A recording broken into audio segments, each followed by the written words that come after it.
ವೀಕ್ಷಕರೇ, ಸರ್ವಪಿತ್ರ ಅಮಾವಾಸ್ಯೆ ಎಂದು ಕರೆಯಲ್ಪಡುವ ಮಹಾಲಯ ಅಮಾವಾಸ್ಯೆಯು ಹಿಂದೂ ಧರ್ಮದಲ್ಲಿ ಆಳವಾದ ಧಾರ್ಮಿಕ ಮತ್ತು ಆಧ್ಯಾತ್ಮಿಕ ಪ್ರಾಮುಖ್ಯತೆಯನ್ನು ಹೊಂದಿರುವ ಅಮಾವಾಸ್ಯೆಯಾಗಿದೆ. ಪೂರ್ವಜರನ್ನು ಗೌರವಿಸಲು ಹಾಗೂ ಆತ್ಮಶಾಂತಿಗಾಗಿ ಆಚರಣೆಗಳನ್ನು ಮಾಡುವ ಅತ್ಯಂತ ಪವಿತ್ರ ದಿನವಾಗಿದೆ. ಈ ವರ್ಷದ ಮಹಾಲಯ ಅಮಾವಾಸ್ಯೆಯು ಅಕ್ಟೋಬರ್ 2ರಂದು ಆಚರಿಸಲಾಗುತ್ತಿದೆ. ಇದು ಪಿತೃಪಕ್ಷದ ಅಂತ್ಯವನ್ನು ಸಹ ಸೂಚಿಸುತ್ತದೆ. ಸರ್ವಪಿತ್ರ ಅಮಾವಾಸ್ಯೆಯ ಮಹತ್ವ.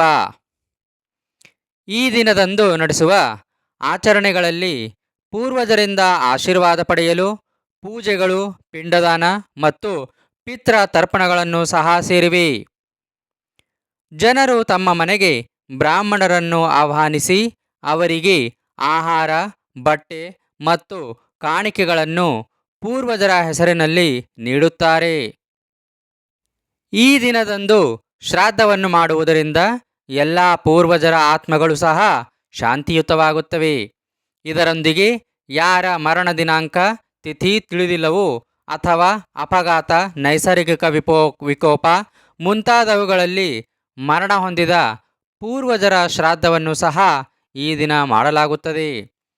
ಈ ದಿನದಂದು ಕುಟುಂಬದ ಸದಸ್ಯರು, ವಿಶೇಷವಾಗಿ ಪುರುಷರು, ಆಹ್ವಾನಿತ ಬ್ರಾಹ್ಮಣರ ಸಹಾಯದಿಂದ ತರ್ಪಣ ಆಚರಣೆಯನ್ನು ಮಾಡುತ್ತಾರೆ. ಈ ದಿನ ಹಸು, ನಾಯಿ, ಕಾಗೆಗಳಿಗೆ ಆಹಾರ ನೀಡುವುದು ವಾಡಿಕೆ. ಪೂಜೆಯ ನಂತರ ಬ್ರಾಹ್ಮಣರಿಗೆ ಆಹಾರ, ಬಟ್ಟೆ ಮತ್ತು ದಕ್ಷಿಣೆಯನ್ನು ನೀಡುತ್ತಾರೆ. ಬ್ರಾಹ್ಮಣರು ಊಟ ಮಾಡಿದ ನಂತರವೇ ಕುಟುಂಬದ ಸದಸ್ಯರು ಊಟದಲ್ಲಿ ಪಾಲ್ಗೊಳ್ಳುತ್ತಾರೆ. ಈ ಕೆಲಸಗಳನ್ನು ಮಾಡುವುದರಿಂದ ಪಿತೃದೋಷದಿಂದ ಮುಕ್ತಿ ಸಿಗುತ್ತದೆ ಮತ್ತು ನಿಮ್ಮ ಇಡೀ ಕುಟುಂಬಕ್ಕೆ ತುಂಬ ಮಂಗಳಕರವಾಗಿರುತ್ತದೆ. ಆ ಪೂರ್ವಜರ ಆಶೀರ್ವಾದವು ನಿಮ್ಮೆಲ್ಲರ ಮೇಲಿರಲಿ ಎಂದು ಆಶಿಸುತ್ತಾ ಈ ಸಂಚಿಕೆಯನ್ನು ಮುಕ್ತಾಯಗೊಳಿಸುತ್ತಿದ್ದೇನೆ.